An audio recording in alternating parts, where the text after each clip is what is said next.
Okay, we want to grab our seats. It's officially 8:30 p.m. Good evening, everyone. My name's Ron. I'm an alcoholic. Yeah, how you doing? Got a couple quick announcements while you guys are grabbing your seats. Next week, we've got a little bit of a special occasion. We have a speaker coming in from Jerusalem, Israel.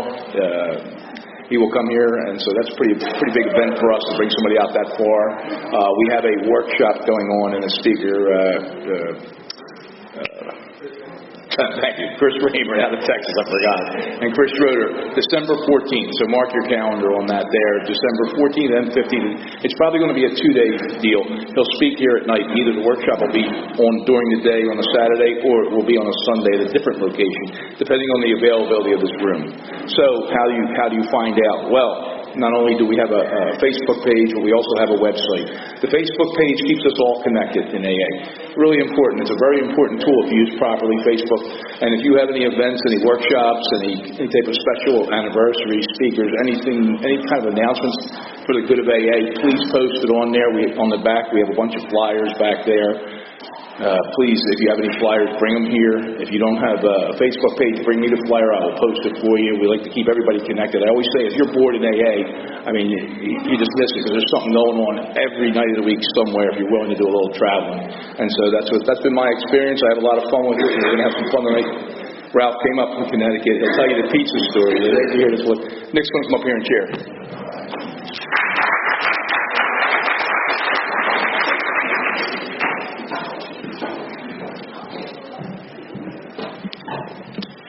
Welcome to Conscious Contact, Speaker Group of Alcoholics Anonymous. My name is Nick, and I am an alcoholic. This is a 1-hour speaker meeting. It meets every Saturday evening at St. Paul's Lutheran Church, 301 North Main Street in Doylestown, Pennsylvania at 8:30 p.m. The business meeting for this group meets every Saturday at 7 p.m. till 7:30 right here. The purpose of this group is to provide a consistent message of hope and recovery through God reliance and service to others through the practice and teaching of the 12 steps. We record all speakers so that others may benefit from their message of recovery. If you wish not to be recorded, simply ask. This is an open meeting of Alcoholics Anonymous. The group would like to welcome everyone, especially newcomers. Is there anyone new or from out of town that would like to introduce themselves with their first name? Yes, sir. Welcome. Hello. Welcome. Welcome. The Conscious Contact Speaker Group encourages sponsorship. Would anyone with working knowledge of the 12 steps and is willing to sponsor, please raise your hands. Are there any announcements from the floor for the good of AA? Yes, Dave. I'm Alderman Dave. So there's going to be an emotional recovery workshop. December 7th from 10 to 3. It's going to be at 2141 East Cumberland Street in Philadelphia. I have information here, and I will make sure that I can get this and get it linked in. So December 7th, 10 to 3 in Philadelphia. Thanks for your service. We have meeting lists and big books on easy terms. Please see me or any home group member after the meeting. If you cannot afford a big book, the Conscious Contact Speaker Group will give you one at no charge. Anyone willing to make donations for the purchase of Big Book and CDs to help those who can't afford them can put donations in the jar marked Big Book and CD donations on the table in the back. If you'd like a CD of any speaker, past or present, please see myself or Ron before or after the meeting. They're available free of charge. And with that, I have Teresa to come up and read the AA preamble.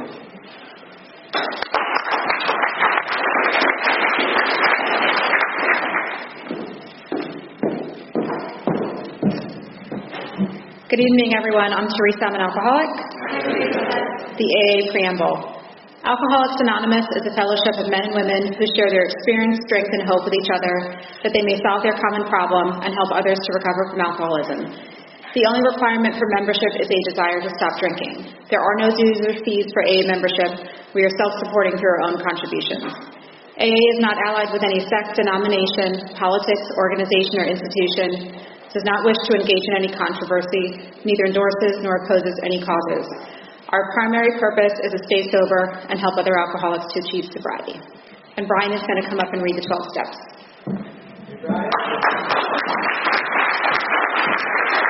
Hi,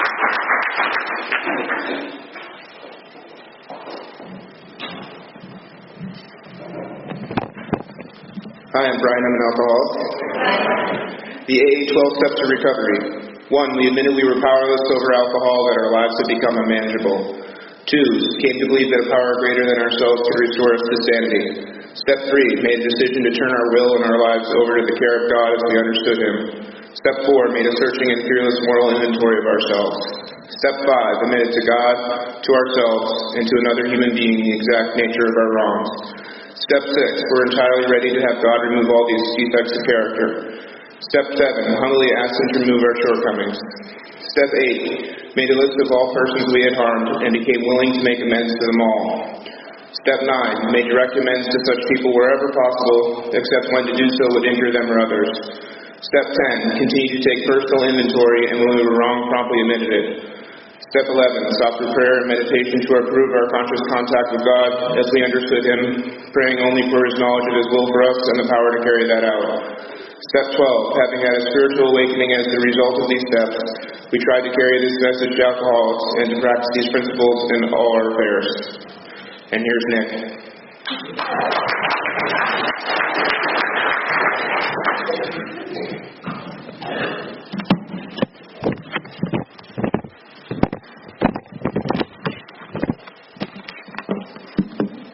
We have a 7 tradition which states we have every AA group ought to be fully self-supported and declining outside contributions. At this time, I'd like to pass the basket. We have no dues or fees, but we do have expenses. This group provides many services, and your donations cover rent, big books, CDs, events, and workshops. Once again, there's absolutely no smoking on church property. Please take a moment to silence all cell phones and limit movement during the meeting to avoid distractions. Now, to introduce our speaker, a good friend of the Conscious Contact Speaker Group, comes to us all the way from Connecticut, Ralph D. from the Main Purpose Group.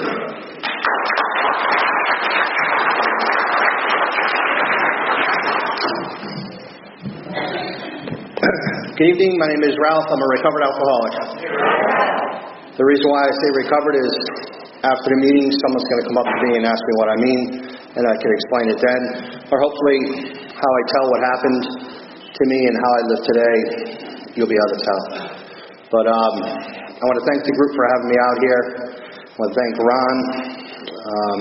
The other reason I am here now is that he wanted pizza.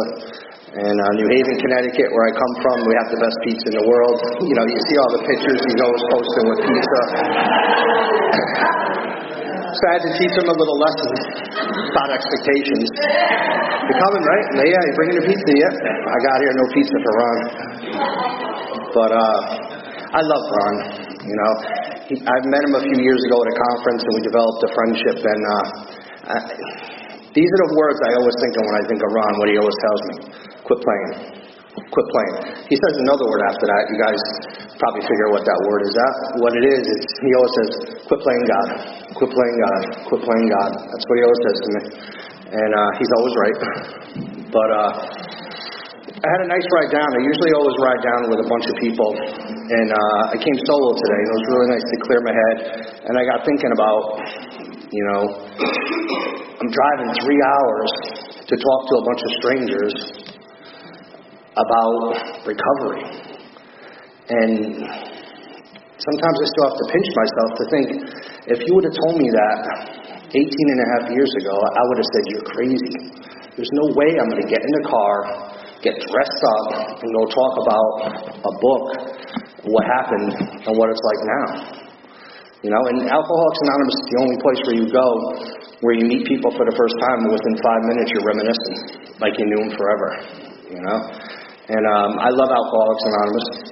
Alcoholics Anonymous by far is the greatest thing that's ever happened to me and my family. You know, my parents actually sleep at night, you know. And there was a time not too long ago when that wasn't the case, you know. When they were happy when I was locked up in jail, which I'm going to get into.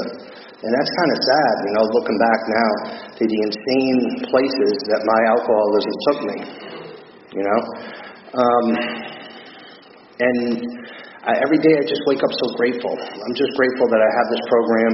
I'm grateful that I have people like Ron in my life. I'm grateful I have a support group. I have a sponsor. I sponsor guys. They sponsor guys. And we just get to enjoy life, you know. My home group is the Main Purpose Group. We meet on Sunday nights in Milford, Connecticut. It's a 1-hour speaker meeting. We copied it after here. We have food at 6 and a speaker at 7. And we have a big book meeting we do, which is a line-by-line big book on Tuesdays at 7. So if you're ever in Milford, look me up. It's in the meeting book, or just connect with me on Facebook. We'd love to have you. I had a thinking problem long before I had a drinking problem as a kid. And I was, obsessed with self, As when I grew up in the 70s and 80s, and it was before we started putting labels on kids, like ADD, ADHD, before we had all that stuff, before we had Ritalin, and all those drugs they prescribed. When I grew up in my generation, we had Paddling, and that was the prescribed drug of choice. He got out of line, he got hit, We didn't need no elf on a shelf to behave. We had a belt on a hook. Yeah, and it was these words, wait until your father gets home. Remember that? I was grounded forever as a kid. I did a lot of life sentences. As a matter of fact, I still should be grounded, probably, But I can remember back then, I didn't know this then, I knew it later on. I was so absorbed with self that I would get grounded for doing something, and I would think I was missing the world. Everyone's going to be at this party, and I'm not going to be there. I thought my world was over, and I would sneak out of the house. I would try and go to the party or whatever. But as a kid growing up in my neighborhood was Italians and Irish kids, and we lived in a 3-family house with my grandmother. We lived on the 2nd floor, and my parent and my cousins lived on the 3rd floor. I had an idea of what an alcoholic was. It was my grandfather. And I knew I was never going to be an alcoholic, because he was the guy who woke up in the morning shaking, and my grandmother used to have to give him a couple nips, and he would stop shaking, and he would get dressed, he'd put his work boots on, and he'd go to work. And then he'd come home. And when he came home, you didn't know the type of mood he was going to be in. He was either going to be in the mood where he was like picking kids up, throwing us around, like having fun, or get out of the way, and just like being mean. But, he was an alcoholic. He died from cirrhosis. I had an uncle who lived on the 3rd floor who died of cirrhosis. And I can remember watching him die. He was bloated. He turned yellow. And it was just like, so I knew as a kid what an alcoholic was, or what I thought an alcoholic was. And that was one of the old ideas I had to get rid of when I came into the program, So I knew I was never going to drink. But going to school and hanging out with the other kids, I never thought that I really fit in. On the surface, you might have thought that, but I always thought it was me and them. I thought that they got together before school, talked about what they were going to wear, what they were going to talk about, and everything, and I was over here. And that changed the summer of my junior year. The summer of my junior year, we were playing football, we had triple sessions going on, and we decided, the guys that we hung out with, that we were going to drink. Somebody had a fake ID, and Doylestown was like a popular beer. They had a cool commercial, like, here's the good friends, tonight is kind of special, the beer you're for, must be something more somehow. So the first beer I had was a Doylestown, and I hated it. I really didn't get the effect, but the second was an old Milwaukee shotgun. Anyone remember the shotguns? You'd have to put the thing in and go, and all of a sudden, everything changed. I was able to talk to the girls. I felt like I fit in. I was tougher. I was better looking. Did you guys know that if you have a couple drinks, you can learn how to dance? And I learned how to dance, and I felt like I was a part of. And I learned 2 things that night. I was definitely going to do this again, and I should have started drinking the moment my mother dropped me off to kindergarten, because I liked how it made me feel. I drank for the effects. There were a lot of side effects to drinking for me when I was younger. My last name is DeLuca. I don't care, I break my anonymity. But they used to call me Ralphie DePuca. Yeah, because I would puke a lot. But, I was hanging out with these Irish kids, and they I guess they could drink more than me at first, but I wasn't a quitter. And the Rocky movies were out there, and I was the Italian stallion against all these Irish kids drinking. So I did a lot of puking in my early days. I also did a lot of peeing in my pants. Well, at least I hope it was me who peed in my pants. But every time I drank, I usually would black out, but I was having a lot of fun then, you know. I would get grounded, something would break in someone's house, or, you know, little stuff like that. A few fights here and there, but relative, you know, fun. And all the kids that I drank with, all drank like I did. But when we got out of high school, it was time for them to go to college, and I was going to go to college and play baseball. I hurt my knee. I got a job working as a DJ. Because I worked at a roller skating rink, which I won't even bore you guys with. But the roller skating story is kind of interesting because I had three groups of friends. Where I lived, they were the freaks. Those are the people that, like, smoked weed, worked on cars, you know, had the chain coming out of their pocket. And then they had the jocks who I hung out with. And they had the whole another group of people who were into roller skating. I still have no clue how I ended up into roller skating. And my worst fear was that all three groups of people would be around and I wouldn't know how to act. You know what I'm saying? So I didn't know how to, but you've talked to enough alcoholics, that's a very common trait. So anyways, so all those guys go to college, they get jobs, I start DJing at a bar, and I start getting into some outside issues. And got out of school in June, December 11th, that same year, I got arrested by the FBI. I was the youngest person arrested for involvement in some outside issues, and I got 27 months in federal prison. So you would think, after doing 27 months in federal prison, with your parents coming to visit you, your girlfriend coming to visit you, you know, when you got out, you were going to go back to school and try and catch up with your friends. That was the plan. Alcohol had another plan. Because I got home, and within a week or 2 months, I was hanging out with the same people doing the same things. And see, my friends, when it came time for them to get the job, you know, working at UPS or working for the post office or becoming a teacher, they were able to stop, control, or moderate their drinking. When it came time for the girl to say, listen, you can't be hanging out with Ralph no more. If you do, we're going to break up. I can't be with you. You can't drink like that. We want to have a family. They were able to not hang out with me and stop drinking. So then my alcoholism started to progress where I started going to places that I never thought I would go. Like just looking at this crowd here, this is like where I grew up. Ron's been up there, like in Milford, like this type of people. I started going to like maybe inner city Philadelphia, places that no normal person would go, you know? I mean, it's all because of the effects that alcohol produces in someone like me. But I don't know this at this time, because I'm still thinking that I'm not an alcoholic, because I know an alcoholic is my grandfather or my uncle. That's what I'm thinking. I'm not putting two and two together. I'm not understanding that I suffer from an obsession in a mind that is greater than any human power. That once I put alcohol in my body, it sets off a phenomena of craving that makes it virtually impossible for me to stop drinking. I don't know any of this. So what I think is what most alcoholics think, is that we just change our mind. I just changed my mind. Next time it's going to be different. You know? And there's been several times when the heat was on from my mom, girlfriend, boss, you know, and we give them the worst thing we could, you know, give them false hope. You know, my parents are like, yeah, he's doing good. You know, he stopped on his own. You know, he's got a car, it's registered, it's insured. He's going to work 5 days a week. No, really, he's doing good. You hear these conversations, and inside, they don't know what's going on inside of me. They don't know that I'm really becoming miserable. That I have a problem when I start to drink alcohol, but the greater aspect of this disease attacks me when I'm not drinking. So I have an abnormal reaction to alcohol, and I have an abnormal reaction to just not drinking. But I don't know any of this stuff. And then it happens again. I get hit with an obsession. And sometimes the obsession is epic. I'm just going to go out and I go. But sometimes it's just, you know what? I haven't drank for a while. I'm just going to go down to the bar and have a couple drinks and a sandwich. I'm going to come home at halftime, like on a Monday Night Football or something like that. And then I'm gone. Day, 2 days, sometimes a week. I stumble into the house and you see the look on your parents or girlfriend, all your stuff is packed up, and they look at you with disgust, like, what's wrong with you?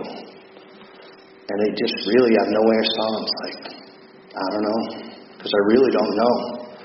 You know, now my mother asked me back then what happened. Well, see, Mom, I suffer from a spiritual malady, And every now and then I get restless, irritable, and discontent, and that triggers a mental obsession, which sets off the phenomenon of craving. It was supposed to be funny. Could you imagine saying that to them? They look at you like you're nuts. But they don't know, and I didn't know. So, I'm Italian, and I was calling myself, I figure I was like a Mama Luke. Anyone know what that is? That was just a guy who was just like happy being kind of a jerk-off who would just live on his mother's couch and cause chaos and save up enough money to get an apartment and then have all the money to get an apartment and blow it in a senseless bunch of sprees. I'm the guy who has a choice, and gets all these wonderful opportunities, for work. And then the boss says, what's the worst thing they could say to a guy like me? I say, you're doing good, And when he tells me I'm doing good, I stop working as hard.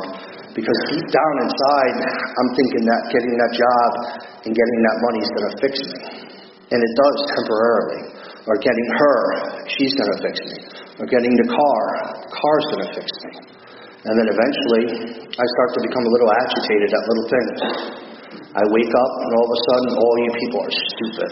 That ever happen to anyone? You just all of a sudden think that people are stupid, and I'm on my way back to picking up a drink because I get that sense of ease and comfort when I pick up that first drink that just makes you go, and then once I start to drink, I can't stop, and I'm in all kinds of trouble again. And you could just take pretty much the next 12 years of flushing down the toilet. Just a bunch of senseless sprees of, doing good, not doing good. I moved from CT to Fort Lickerdale, which wasn't a good choice, to stop drinking in 1992. And I did really good. I was living with my uncle, I was saving really good money, I was, just going to work, spending time with him. He had throat cancer. And I was enjoying life, seemingly, And I had a really good job. That's probably the greatest job I still ever had. I was making more money than I ever made in my life. And people liked me. I liked working there. And I just wouldn't go out, but I wasn't seemingly missing it. Everyone would go to happy hour. Happy hour was big back then. I don't even know if they still do happy hour now, but he had 2-for-1 drinks, a big, beautiful buffet, all this stuff. And he kept saying, come on, come to happy hour, come to happy hour. And we had one of the greatest months ever, so I went to happy hour. And I had some wings, I had a couple beers, and I went home. So I said to myself, maybe you don't really have a problem. Maybe it was those people I was drinking in Connecticut that were the problem. That experiment went so well that the following week we went to some Polynesian place that had scorpion bowls, which I never had a scorpion bowl, so I figure I have to try it, right? It was like this big, made out of a coconut, big drink like this. I had one, and that experiment went so well on a full stomach, I figured I'd have another one, and I never went back to that job. I loved that job. That was on Friday at happy hour. I found a taxi cab driver. He took me to a certain part of town where I found what I wanted, and I could remember I should be going to work on Monday, and I was still up. And then I finally stumbled home on like a Tuesday or Wednesday, and I went to work the following Friday, and I had to come up with a story, and everyone was like, what happened? We were just concerned about you. And you could see the disappointment on these people's face again. And I told them that I got another job, that I wasn't really happy, that I thought it was worth more. So I turned it around on them. And I loved that job. But alcohol or the job, there's no choice. And there is no choice, the difference between an alcoholic and a non-alcoholic is you get them both in a drunk tank, right, for drunk driving. You got the non-alcoholic, he's thinking, man, I shouldn't have had that third drink. You get the alcoholic who's thinking, man, I shouldn't have took 95 home. You see, we don't think the same way as a normal drinker. We're wired differently because I don't care what alcohol does to me. What I care does what it does for me. And that's backwards. My girlfriend, she is not one of us. And the other day, it was funny. I work with a lot of people. And it really shouldn't be called working with others, but I guess that's what the chapter says. So she goes, let me ask you a question. She goes, I know you do stocks and you do cars and stuff. She goes, but how much money does AA pay you? And I was like, why do you say that? Because you're always working with people. You're always making coffee. You're always setting up. And she really had no clue about what we do here for free and for fun. And that was cute, right? But then she started saying, well, AA is getting in the way of our relationship. And I started thinking, if it was booze, and booze was getting in the way of the relationship, booze would win. And now I have to really start rethinking this, because I have my 2 home groups, and I work with guys 2 nights a week. So that's really about 4, 5, 6 hours a week of my life besides work. I have a daughter, she's 15, which we'll get into. So I don't know how much more time I could give to this relationship at this time. So that's either here or there. But the point is that Alcoholics Anonymous has to be first in my life. Well, I have none of those other things. I don't care how much I care about this person. When we first started going out, when she would sleep over, she would be in bed first, and I'd go to bed. I have a little pillow at the end of my bed. Underneath my bed, I just pull out. It's like my prayer pillow. And I'm down there, I'm praying, And she goes, what are you doing? I said, I'm praying. She goes, Val, you're praying? I'm like, yeah. She goes, could I pray? I'm like, come on down. So she gets down, and we start to pray, and I'm thinking, wow, this is really cool. And then she goes, she sends me a text. She goes, can I ask you a question? I'm like, yeah, sure. She goes, how do you know if it's working? I said, keep praying. You'll see. But she's not one of us, so she doesn't understand the need to have this relationship with a higher power like I need, So anyway, so I'm in Florida, get in trouble once, get in trouble again, get in trouble the last time. I'm in prison, getting ready to get sent home. I'm way upstate near Tampa. Kissing me. And my parents want to come pick me up. I'm like, no, they'll send the bus. It's like 10 hours, 5 hours there, 5 hours back. So just let me take the bus. I got on a bus at like 5 o'clock in the morning to come down. I got to Fort Lauderdale like 10:17 in the morning. And I'm not drinking. I'm going home to eat lasagna. Everyone's going to be there that night. And I get off the train. I got $37 to my name. And there's like this bodega type store where they have like those big aluminum doors. You see the guy lifting the door up, and he's taking this 50-gallon drum, and he's going like this and moving it outside. And it's full of beer. Natural ice. I never had natural ice. There's a sign that says 2 for $1.25, 16 ounce. I figure, that's a good deal, So I figure, let me have a couple beers. I haven't had a couple beers. Surely a couple beers on a full stomach ain't going to hurt. So I had a couple beers, and then I had a couple more, and I didn't go home that day. I was wandering around that area, which was a bad area, with my name badge and my discharge papers from court, asking pharmaceutical salespeople for free samples. I just came home. That's how powerful this disease is for someone like me. If I don't have a higher power, if I don't have AA, and I don't try and pass this on. And again, when I went home the next day, all beat up, I had to come up with a story about what happened, and you just get to look at their face of disgust, On March 17, 2001, that's my sobriety date. I didn't pick it. Picked a lot of other ones I just never kept. I was on the run. I was staying in some seedy hotel. I had a hostage. Her name was Julie. And we flipped a coin to see who would go get beer at like 7 a.m. because we were up all night doing those outside issues, and you need something to try and take the edge off. So she won, or she lost. She went to get the beer, because that's the type of man I was back then. So she walked a few blocks to the store to get the beer, and on her way back, the police saw her. They ran her name, and they said, well, if that's Julie, Ralph's with her. And they came to the room, and they arrested me. And I can remember getting arrested, taken into custody, again going to Broward County Jail, and thinking that my life was over. Now, by this time in my life, nobody would talk to me. My parents, I had no friends. They have you locked up in a little room, and then they bring you out to read your charges, and then they let you make a phone call. I had no one to call, and I really thought my life was over. And little did I know I was on my way to you guys, And I'm locked up. I'm facing 15 years because of a violation. I never should have took probation. I never took probation, but this time I did. And I'm just sitting there thinking, wow, this is what my life turned out to be. You went from having these awards and sales to being a stockbroker to being, a criminal. Is this what my life is and this is what it's all about? And then after a week or two, talking to all the jailhouse lawyers in there, I figured, okay, I would maybe get probation reinstated and get some outpatient program or get some sort of little time inside or like a 28-day program inside. But they were talking about giving me 3 years, more years. And because I never really took any type of program or went for any help before, I went for an orientation with a psychiatrist, and I lied.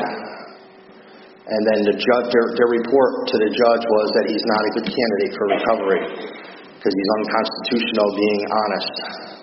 It doesn't feel like he's admitting he has any type of problem with narcotics or alcohol. But the judge was a very good judge. He says, okay, Mr. DeLuca, you've never went for help before, so we're going to give you a chance. And that's why I'm here today. Because I went to this program, it was called Turning Point.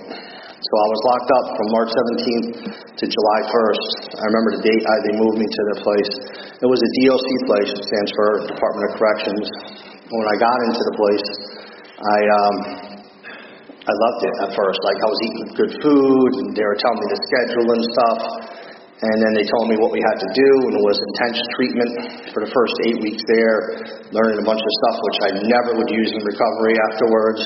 But it was good just to sit there, like relapse prevention. I learned about triggers and cues, and I learned about everything that when I got there, my sponsor told me to pretty much forget. But I stayed and whatever. But the very, very first night when I went there, a guy named Ed B came in. And I thought that you people, a guy like Ron probably set it up. And the guy told my story. The very first AA meeting, I started identifying with this guy. I drank like you.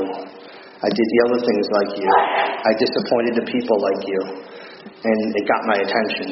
And I can remember sitting in there. And that's what I really loved about speaker meetings at first, is especially for the new people, is you just get to sit there and listen. You don't have to worry about somebody calling on you or saying anything. So I sat there and I listened to this guy, and he started saying what he did. And he started saying that he kept asking God to help him get through the day without picking up a drink or a drug. And I was raised Catholic, and it's kind of weird because I stopped going to church. My parents stopped me making me after I was confirmed, so I don't know, 14, 13 years old maybe. And it's weird because that's when my life really started to go down the tubes. It's kind of a little correlation there. So I just started praying, like, God, please help me get through the day without picking up a drink or a drug. Just that simple prayer. And at night I would thank him. But I was having these crazy thoughts about drinking and drugging. Crazy. And in dreams or unreal. So anyone that's new, that's having those things, that's normal, And he said, keep praying. And he came back. He wasn't supposed to speak that night. He was the person bringing the meeting in, but the person who was going to give a talk didn't show. So he showed up there. It was raining, and I ended up going back there later on to bring meetings there. But so now I'm in there, and he came back. Hey, DeLuca, what's going on? How you doing? How's the thoughts going? He said, keep praying, keep praying, keep praying. And you guys remember me saying that I would do well for a while, and then I would mess up, right? So after 8 weeks of the program, you get to go to work, and guess what? You get money. And money is bad for a guy like me, Even with these huge consequences, because consequences to a guy like me don't work. When you hear these slogans, don't drink no matter what. I drink no matter what, Our book says we're unable at certain times to recall with sufficient force the pain and suffering of a week or a month ago we were out defense against the first drink. I don't know this at the time. I'm thinking, by my own experience, I have 5 years of prison hanging over my head. There is no way that I'm going to drink. Right? You would think that would be enough to get you to stop. But my own experience tells me doesn't work for me. I had all kinds of reasons to stop before. I can never stay away from the first drink. Never. Jobs, relationships, everything. So I was kind of panicking. I was telling him, what's going to happen when I go to work? This is working here because of blah, blah, blah. keep praying, have faith. So when it came time to go into work, the obsession to drink left. Therefore, why do any of this other work, really? So I thought it was just like pray in the morning, pray at night, go to a meeting. And I enjoyed the meetings. So I started hanging out with a lot of people like me. I enjoyed the fellowship. I needed to go. I needed to get the paper signed, you know. And the fellowship, there's a lot of power in the fellowship. There's stuff that I heard in meetings that have saved my butt much later on in life, you know. But I had no reason to do any other work. I didn't do any other work. And I graduate there. Julie graduates. Julie goes to a sober house. I save up enough money because I come back really quick, you know, when I'm sober. Alcoholics, we interview well. We get the job. It's just keeping it is the problem, you know. So I get a job, and she went to an NA meeting. It's called Mainliners. It still goes on at the 12-step house. That's the name of the group. I went to Pompano Beach group. I went back to my apartment, and she was there, and she was getting high. And I was like, Julie, what are you doing? You're going to get in trouble. You're going to get violated. You got to get out of here. I'll bring you back. And she took off, and she ended up going into the wrong apartment and falling asleep and got 3-year burglary charge. I never saw her again. But the next day, I woke up with an overwhelming desire to drink. And I had met this Irish guy. His name is Jay. And he's a Red Sox fan, and he's Irish. I'm Italian. I'm a Yankee fan. And AA, that's the only space where that stuff works. It really is, you know. So he had taken a liking to me, and he's picking me up, and you know, and he's driving me to meetings, and we're talking all this stuff, and he's saying crazy stuff to me that I don't know was in this book. Like he's always saying, you know, Ralph, the ex-problem drinker, properly armed with the facts about himself, could usually win the confidence over another alcoholic in a few hours. Until such an understanding is reached, little or nothing could be done. But he wouldn't say it like that. He would say it more in conversation. I was like, yeah, okay, what's that mean? Like, you know. And I called him, and he said, get to PBG, get to Pompano Beach Group. So I went there, and I can remember sitting in the back. It was a discussion meeting, and the guy came up to me, and he goes, you Ralph? I'm like, yeah. He goes, it's going to be okay. And he was Liver Billy. That was his name. You got to love the names we give people in AA. Before that, he was Big Book Billy, but his liver went bad. He was still sober today. And then this other guy comes up to me, and he goes, it's going to be okay. That was Jersey Jim. But after the meeting, my sponsor was standing in the back with that stupid Red Sox hat on. And he goes, come here, let's talk. What's going on? And I told him, I said, Julie went out last night. It's going to be messed up, you know, and I had just really started working at that job, so I probably got the apartment way faster than I was supposed to, so I cut some crazy deal about moving into the apartment. I'm supposed to have first, last security, so I gave him first and last, and I was supposed to have security, but the job, it's been so long since I had a regular job that, you know how they hold a week? So I got in an argument with Walter, my boss, thinking that they were ripping me off. He's like, no, we hold a week's pay. I'm like, what do you mean hold a week's pay? It's a big company, you got to hold money? And he had to explain that to me, so I said, this isn't working. I'm just going to go do what I want to do. And he would say, but why drink? But why alcohol? But why alcohol? But why alcohol? No matter what I said. And I broke down right there outside the Pompano Beach group. And that's when I really fully conceded to my innermost self that I was an alcoholic. And he said, do you see where you're insane? Do you see where you're strangely insane with this? You understand that step 2? That it says, came to believe that a power greater than ourselves could restore us to sanity. And I want to break it down for you, Ralph. You came to believe that a power greater than ourselves could help you see the truth about drinking. I'm like, well, what does that mean? And he says, on the truth, there's no way you're thinking about getting a drink. The truth is, if you take a drink, you're going to end up back locked up, or dead, or worse. You're going to live that miserable life. But it's easy to get drunk on a lie. And the lie is that if you take this money and go and spend it and have a couple drinks, that everything's going to be different this time. By your own experience, it's never been different. It hasn't been different for years. So you see how you're insane? You see how you're insane when it comes to alcohol? And I kind of admitted, yeah. And then he said, come on, let's do a third step prayer. And we went around the corner, he goes, get on your knees. I went, huh? You know? And we did it. And we said a third step prayer outside the Pompano Beach group, right by the rail. He repeated it. He said it. I repeated it. And then he goes, come on. He goes, meet you over at Pompano Pizza. So it's in the same plaza. I walked over there. And then he read page 60 to 63 to me about Ralph is like the actor trying to run the show. You know, if things would only go as Ralph pleased, everything would be fine. You know, sometimes Ralph is gracious and kind. You know, he read that using my name. You know, so I really went over step 3 with him. And then he had these sheets. Him and these sheets. These 4-step sheets he had. He had the Joe and Charlie ones, which is the columns, and he'd always been saying, you're going to have to do an inventory, you're going to have to do an inventory. And he would tell me, he goes, you know, these 12 steps aren't designed to show you who you are. They're designed to strip away who you're not. And I wouldn't want to hear that, but, you know, he kept saying, if you want the victory over alcohol, you're going to have to do this work. So he says, who you mad at? I said, can I put you on there? He says, yeah. So I put Jay on top of the list. And this is the first time someone in AA said this. I say it all the time now. He goes, I love you, buddy. He goes, I just want you to get well. And he goes, I'd rather step on your toes than stand on your grave. And it was weird. Guys started to tell me that they loved me. I joined this men's group, and we do. We need each other. And this I'm talking about the power of the fellowship.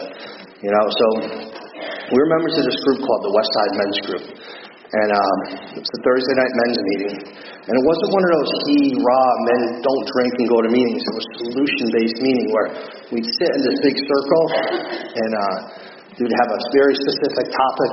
And they're all spiritually related. Sometimes it would just be spiritually related, but it would be like how to be a better boyfriend or how to be a better son or an employee or a friend. And we're talking about stuff that the guys I hung out with and talked with never talked about that at the bar. You know, and I started hanging out with these guys. And I continued to do the work, you know. And I can remember I was driving, and I got a ticket, and I didn't pay the ticket because I'm not going to change too fast, right? And if you don't pay the ticket, what do? They suspend your license, right? You suspend your license, you're on probation, what happens, right? You get arrested.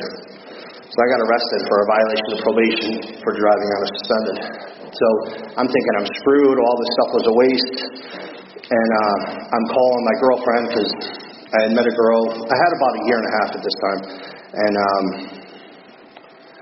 And we had a little baby. And I'm thinking, oh, my life is over. You know, I'm going to get violated. None of this is going to work.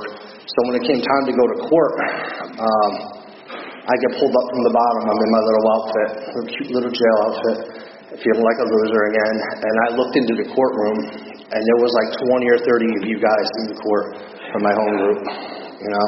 And when the judge came up, Susan Lebo, let her go Lebo, that's what they used to call her. She was like, what, do we have a celebrity today in the courthouse? And this black bailiff goes, no, Your Honor, it's another one of those A&As. So let's call him first. Mr. DeLuca came up and they explained that I had paid the ticket had been paid, and they said, you're free, go be with your people. And all my guys went, nice, because when the West Side Men's Group, when someone would say something, everyone would say nice. But here's the scary part. So it's West Side Men's, right? It's like, you know how the gangs sign or whatever? So we would see each other out and about at different places, shopping or whatever, in stores. We go, nice, West Side Men's Group. You know, so they're signing me while I'm sitting down there. But these guys are all dressed nice, so I'm sitting like, stop, thinking that the judge is going to see gang signs going on in there. That's really when I got sucked into the fellowship, you know. So I finished doing the work, and when you finish doing the work, after that we go through the traditions, which are very important, you know. And anytime I have a tradition question, I call Ron, you know, he helps me out. Anytime I have any question, I call Ron. I suggest you do it. So then he says, okay, you're going to tell your story. So I'm like, all right, I guess I can do it. I didn't really want to do it back then, you know. That's weird, because I go through phases where I do this a lot, and I go through phases where I don't do it for a long time, and it's whatever, it don't matter. I get sick of hearing my own story. So they send me to this place in Florida. It's in Davie, Florida. In Davie, Florida, people talk like this. They don't dress like us folks here. They drive cowboy boots, cowboy hats. They used to smoke. Gun racks. They're just not like people that I've known. So I show up at this meeting at the Sterling Room in Davie, Florida, and the guy's sitting at a desk, and he's got his feet on the desk. He's smoking a cool with a cowboy hat on, and he looked like he could have been that guy from the cigarette commercial. His name was Russell. I said, "Excuse me, sir. I'm here to talk. I'm here to speak. How long you want me to speak?" And he just looked at me and said, "Son, you can talk as long as you want, but we're leaving in an hour." Yeah. I wanted to leave right then and there. I said, "Okay, bye." I have no idea what I said that night, but I know after the meeting, I look in the back of the room, there's Jay with that stupid Red Sox hat on. I'm like, "Jay, what is wrong with you? Why would you have me come here? I'm nothing like these people. Why would you do this to me? My first time. Like, come on." You know? And he says, "What have we been working on?" He goes, "These people may act different, dress different, and talk different, but when they take a drink of alcohol, they act just the same way as you and I do." And I had another one of those moments with this guy. Just wanted to get him. So it was funny, the relationship with him, because we really went through this book, you know, and I changed. I had a spiritual awakening. I met a girl on the AA campus, and we have a daughter. Her name is Victoria, and she literally got grown up and going to meetings because we didn't have a choice. You know, we bring her in a little baby carrier, and then she grew up. She would be watching Dora with the headset on, the little portable DVD players, and you know, it didn't work out with the mom. The mom had some issues, but the mom now has 11 years, and she's a big book woman. And she said, "You know all that stuff you told me? I didn't know any of it until someone else told me, then I knew it all." And that's weird. Like, you ever have someone tell you something and all of a sudden you're like, "Oh my God, I knew that," but you don't realize you knew it until someone else tells you. That was too close, you know? And, you know, Victoria, so far, who knows? I don't see any really isms in her, really, besides her being, you know, fairly well adjusted considering. You know, at first it was like, "Why can't we live together?" You know, and we said, "Well, you have two homes. Now you have a bedroom with daddy's and a bedroom with mommy's." And, you know, you ask her, "Why does daddy go to AA?" And she'll still say, "To be a better dad." "Why does mommy go?" "To be a better mommy." You know, so she knows, especially the mom, because she got to see that. And, you know, I really got to see firsthand the damage that this disease does. You know, getting my daughter ready for her mother to pick up, and her mother not showing, and thinking that was me who didn't show. You know, is that her? The car going by? No. And then finally, "I don't think she's coming, Daddy." You know, and seeing that in her eyes, you know. And, you know, it was a sad part of our lives, but, you know, now Victoria, about a year ago, they moved from one part of town to Guilford, and she was the new girl. This is like 2 years ago that they moved. And then all of a sudden, she's big with the texting. "I got to talk to you, Daddy. Call me ASAP." I call her. I'm like, "Victoria, what's wrong?" She goes, "Daddy, I got a resentment." Like, "What do you mean you got a resentment?" She goes, "Yeah, there's another school, there's another girl at school. Her name is Victoria, too." I'm like, "So?" You know? "This is horrible, Dad." I'm like, "Why is it bad? She's Italian, too." And then she had the same North Face as her. But I said, "Victoria," I said, "remember when you moved and you were the new girl and you felt out of place? You felt weird, you know?" I said, "Why don't you make her feel part of your crew?" She goes, "I guess." She goes, "But it's squad, Dad. This still isn't good. I gotta go." And she hangs up. But the point is, I didn't even know what a resentment was. You know, and here's a girl from being around two parents and out in AA here talks about resentments, you know, which is kind of cool. I'm a big three-side, you know, circle and a triangle type of guy. We always do we put it right inside of the book. We draw a circle and a triangle. We write unity, recovery, and service. You know, recovery on the bottom, unity and service. And we do these spiritual inventories on each other. "Hey, Ron, where you at with the circle and the triangle?" "Well, I go to my home group 2 days a week. I'm currently sitting with 2 guys. I have a commitment at my home group. I always do my morning prayers, and at night, you know, I do a good evening review 5 out of 7 nights a week." You know, we find out where we're at, and that's a good way to gauge where I am in my recovery. Where am I at with that circle and the triangle? And I learned that right from Jump Street Jay with a stupid Red Sox hat. But after I had about 4 or 5 years, well, 2004, so I had just over 3 years, I met these tapers named Chuck and Loretta. Now, I'm still in Florida at this point, And they said, oh, do you know this guy named Sandy? And it was Sandy B. Anyone know who Sandy B was? Okay. So he was from New Haven, where I'm from. I'm from Melford. And he took a liking to me. So, of course, I heard him. He was very mesmerizing and stuff. And I said, will you work with me? And he's like, yeah, sure, come on. So he didn't know that I'm driving an hour and a half to drive to his house, because that's how far away he lived. But I got to hang out with him for 10 years and go through this book again and have a new experience, And he would say, get dressed up, come on. And he would have me drive him everywhere. He couldn't see good at night. He was an ex-pilot. And when he told me to get dressed up, eventually I caught on. In Florida, sometimes they have a 10-minute speaker. So I'd get up and I'd have to say something for 10 minutes. But going through the work with him was game-changing, because I met people like Ron. I met tons of people in AA. I got to travel with him. But most importantly, I learned how to be more effective at home, as a father, and as an AA member by carrying this message to other alcoholics. I started doing a lot of service. I never drank coffee in my life. You know how many cups of coffee I made? Tons. And my sponsor says, no, he'll do it. It was a coffee commitment for the gratitude dinner. They just had it. And it was like a big sit-down dinner where you're pouring coffee. And this is when I knew that I had arrived.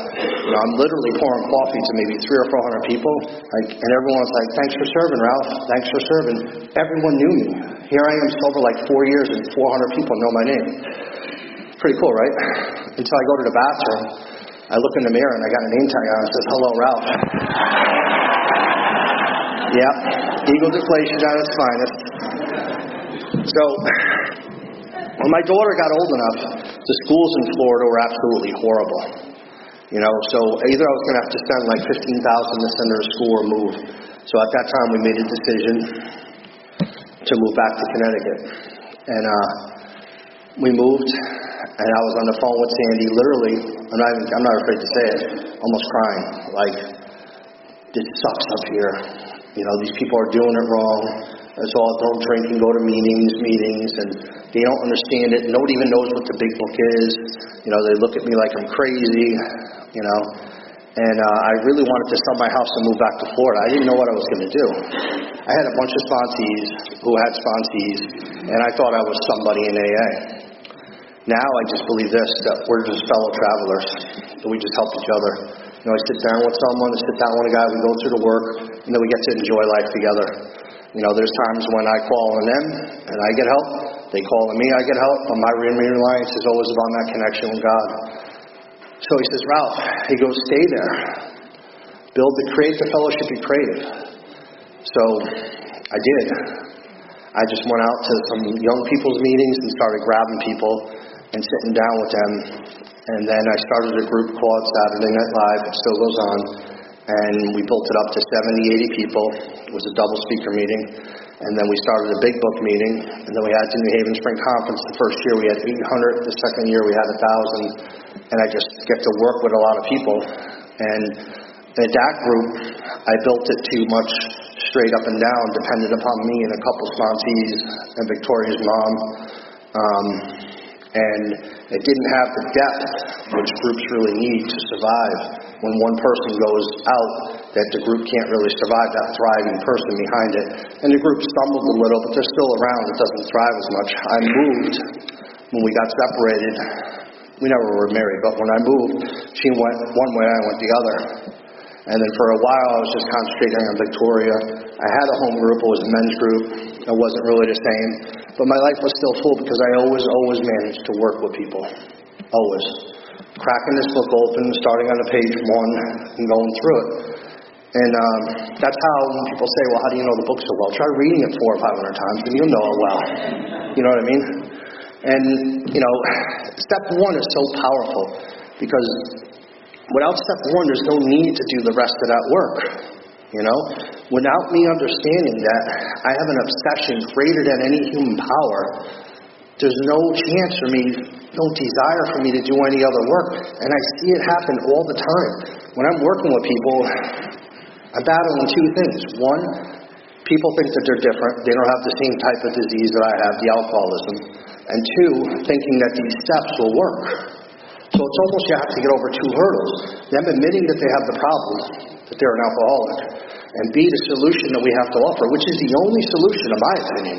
You know, by me, there's tons of treatment centers, and they got people coming in with this smart recovery and harms reduction. Anyone know what harms reduction is? You used to drink a quart, try drinking a half quart. That don't work for the real alcoholic. You know, smart recovery is like trying to control. My book tells me I have no control. And I'm not saying that we have a monopoly on recovery. And I'm saying, but when we're in an AA meeting, we need to talk about alcoholism as described in this. This is our rule. This is our playbook here. None of that other stuff.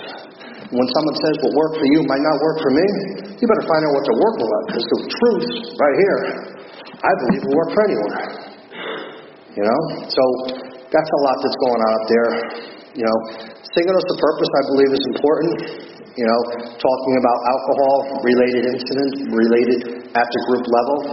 If you want to talk about outside issues, I'll be more than happy to share my experience outside the meeting, because it's got to be there for the guy who's a real alcoholic, who never did drugs, who never did these other things.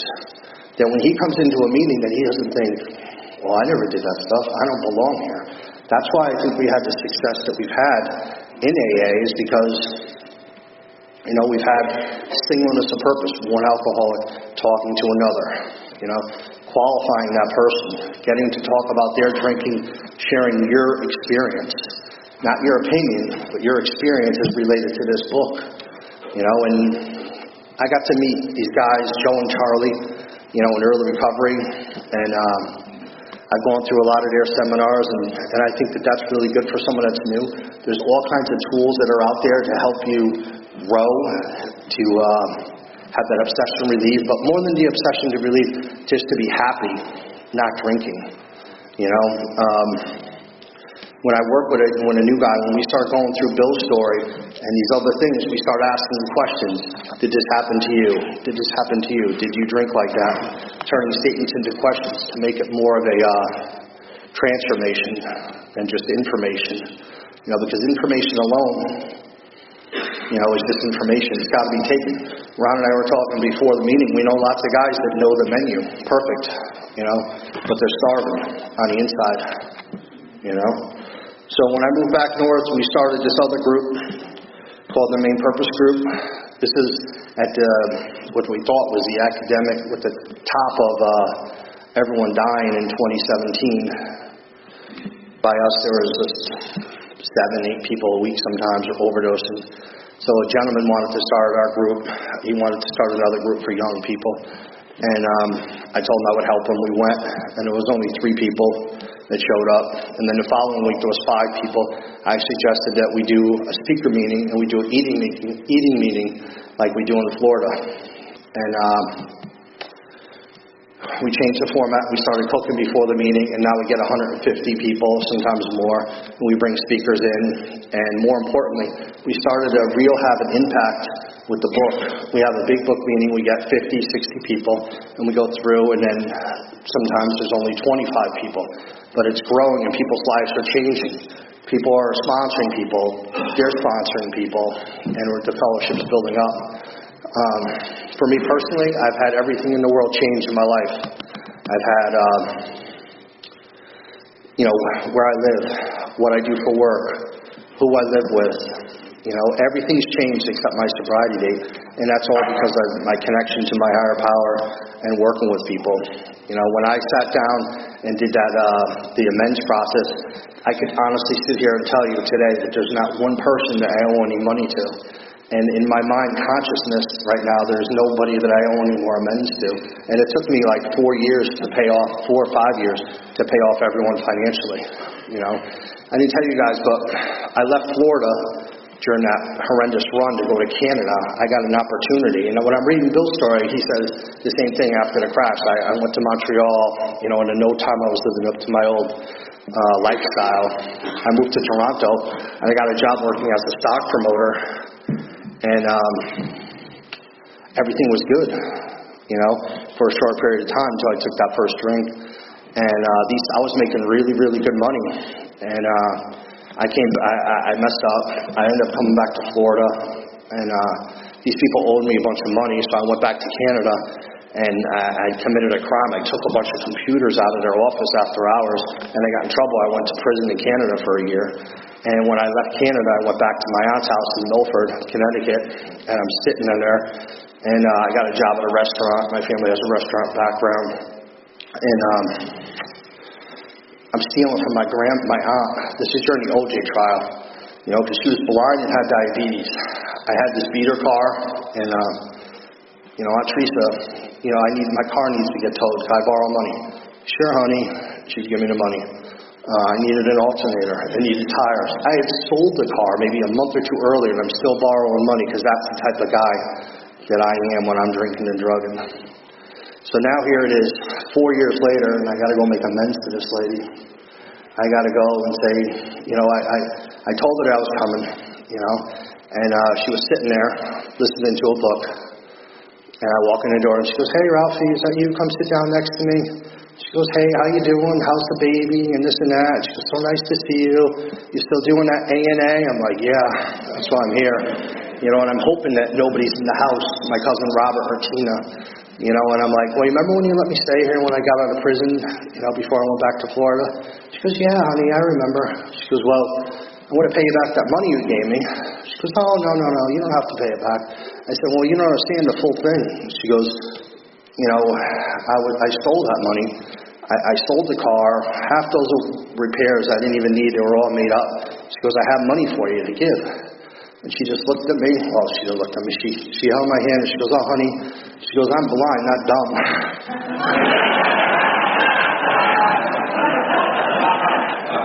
She goes, "I knew." She goes, "We all knew." She goes, "We just thought you were going through something.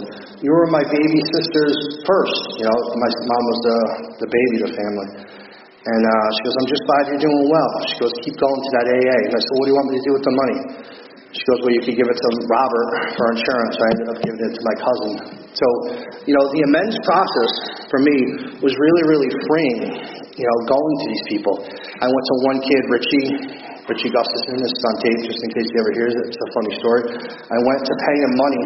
When we were getting ready to go to spring break, I borrowed money from him without telling him. Oh, that's stealing. And we went to spring break, and he still was able to go because he had a good job, and I didn't. And so I went and knocked on his door, and I'm like, "Yo, Richie," and he was all hungover, and he's like, "What's going on?" I said, "Well, listen," I said, "Envelope." I said, "Here." I said, "Remember we went to spring break, blah, blah, blah, and you thought Mickey stole your money?" And he goes, "Yeah." I said, "It wasn't Mickey, it was me." I said, "Here it is." He goes, "Oh, you a-hole," and he slammed the door. But I told him I was sober, and as I started walking back to my car, he opened up the door, and he goes, "Are you really sober? You really haven't drank at all?" And I'm like, "No, I haven't drank at all." And he goes, "All right." He goes, "That's good. Keep doing good." But I got to make a lot of amends to people, and I can't tell you, when we talk about these steps on the wall, but actually taking these steps, I didn't want to do that. I didn't want to, get in trouble. I was still on probation. I didn't want to have to fight this guy if something went bad or whatever. But I did it because I wanted victory over alcohol. Once I started getting a little taste of the freedom, of being free, of not owing anyone money, of praying, of belonging to a fellowship, of having somebody that I called a sponsor, having a relationship with Sandy, that it was freeing. You just want more. You just want more. The greatest thing about spirituality is you don't have to understand it to try it. You just try it, and then you evaluate the results. And if you're new, if you're like the rest of us, you should be amazed before you're halfway through. For real. I never understood that potential plus alcohol equals drunkenness. And everyone says, "Oh, you had so much potential. It's just got a lot of potential. Just don't drink, But there were times when I was on the couch being a Mama Luke, being so miserable that my mom would come into the living room. I'd be watching Martin Downey Jr. What was that guy's name? Watching some crazy show on TV, and she goes, "Oh, I got something for you. It's in the refrigerator. Just take it easy." And it would be a 6-pack of beer. Because my mom didn't know what happened to me. She didn't know what was wrong with me. So she thought maybe a couple beers would help. That's what she thought. I've been in relationships with women. They would say, "You need to drink. Why don't you just have a drink and relax?" and they regret that shortly after. But, because again, untreated alcoholism, and you see that more and more in the rooms. You see a lot of people in AA that just are not drinking and going to meetings, and they're just totally miserable, and they don't know that there's another way, or they're resistant to it because they don't think it's going to work. And that's where they're wrong. If you're in this room right now, and you're new, and you're thinking about drinking, it's better than being in a bar drinking, thinking about getting sober. That's a fact. If you're in this room right now and you're doubting, there is a power, and there's a power this book is a roadmap to that power that could smash any obsession to drink. It could get you through any obsession, to get through anything in life. I've gone through all kinds of stuff. When I was going through this book with Sandy, his anniversary was 5 years, September 28th. On the bottom of 14 and 15, it says, if the alcoholic failed to perfect and enlarge his spiritual life by self-sacrifice and work with others, it was certain he wouldn't survive certain trials and those spots ahead. And if he wouldn't survive, he would drink, and to drink is to die. And when he told me that, he told me a game plan, which this is probably the best thing that I'm going to give any type of advice to anyone tonight would be what to do.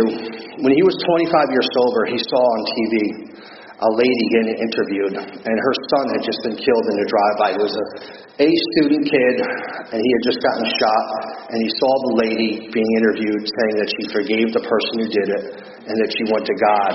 And Sandy, with 25 years sobriety, was like, wow, I'm not there. I want to get there. And then there was another lady in this group that kid got killed by a DUI, and she was able to get through that.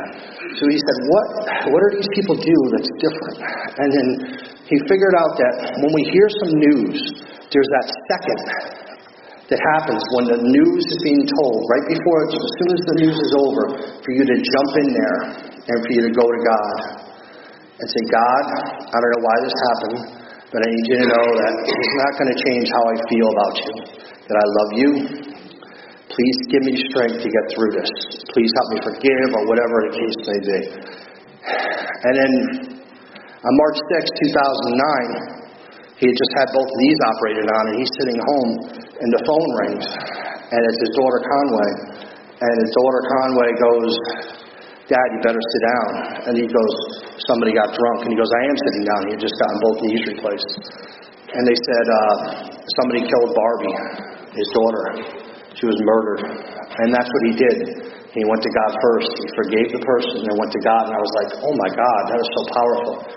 So then fast forward to March 3rd, 2016, I get back from vacation because I'm sober now and I get to go on vacation, And I used to say vacation before I was going to prison, like to tell people, yeah, I'm away on vacation, But I came back from Cancun and my dogs start barking and I hear a knock and I go to the door. It's my nephew, Anthony. And he goes, Uncle Vic, you better sit down. And I sit down and he goes, Uncle Vic passed. He said, my brother died. My brother died of an overdose. And I can remember him saying, you better sit down. And I was thinking, okay, something happened to my dad, because, my dad's old. And when he told me that, I went to God. I said, God, I don't know why this happened. It's not going to change how I feel about you. Please help me have strength for my family. And I was easily able to navigate the death of my brother because of what happened at a meeting 30 years ago that Sandy heard, watching Sandy go through it, and then I went through it. September 28th, 2 Saturdays ago, I get a phone call. It was a Saturday. One of my grand sponsees calls me up and says, hey, I'm not going to be able to make it to the meeting. I'm like, why, what's going on? He goes, I'm getting arrested right now. I just wanted to tell you. And I go, are you okay? Well, what happened? He goes, well, I'm okay. I did what you told Brian to do. And I was like, well, what's that? You got to fill me in. He goes, I went to God. And isn't that something? That just, he went to God, and he was okay. He goes, I might not be at the meeting tomorrow, but there's a chance I might be. So anyways, he ended up getting him out, and he ended up coming to the meeting. But that's what happens with the power of fellowship. Stuff just gets passed on. I didn't invent any of this stuff I'm telling you guys. I heard it, I read it, and we just have our experience. And I looked down at the phone, it was September 28th, 5 years to the day that Sandy passed. I still hear his voice in my head. all the time. And for those of you who don't know him, you go on YouTube, there's hundreds of talks. His name is Sandy B. And he had a way of always making you look at it from a different way. And that's what I do now as a sponsor. Well, if you look at it like this, my sponsors go, okay, from self-centered eyes to looking at it from a different point of view. But I just want to say one more thing that Dr. Bob talked about. He says if you're an atheist or agnostic or have any other intellectual pride which stops you from accepting what's in this book, I feel sorry for you. And then this is for the people who have trouble with the higher power. In 1989, a man was walking his son to school, right, in Armenia. And he dropped his son at school and he went to work. A couple hours later, they had a major earthquake in that town. And they don't build buildings like they do in California, And the school was crumbled. The man dug himself out of the construction site and ran to the school and just started moving blocks. And he did that for 3 days. He just kept moving things. Everyone was moving things. They didn't know what was going on inside. At the end of the third day, they heard banging inside there. They heard boom, boom, boom. They heard banging on a pipe. And they said, "Is that you, son? Is that you, Armando? Is that you?" And he said, "Yes, Father, it is me." He goes, "There are 12 of us and the teacher. I told them that if my father survived, he would not stop until he saves us." Here in Alcoholics Anonymous, in the 5th chapter, Bill writes, "He is the Father, we are children." In Bob's story, he says, "Your heavenly Father will not let you down." Here in Alcoholics Anonymous, we have a spiritual Father, and he will not stop until he saves you. And then he's going to use you to save somebody else. Thanks for letting me share.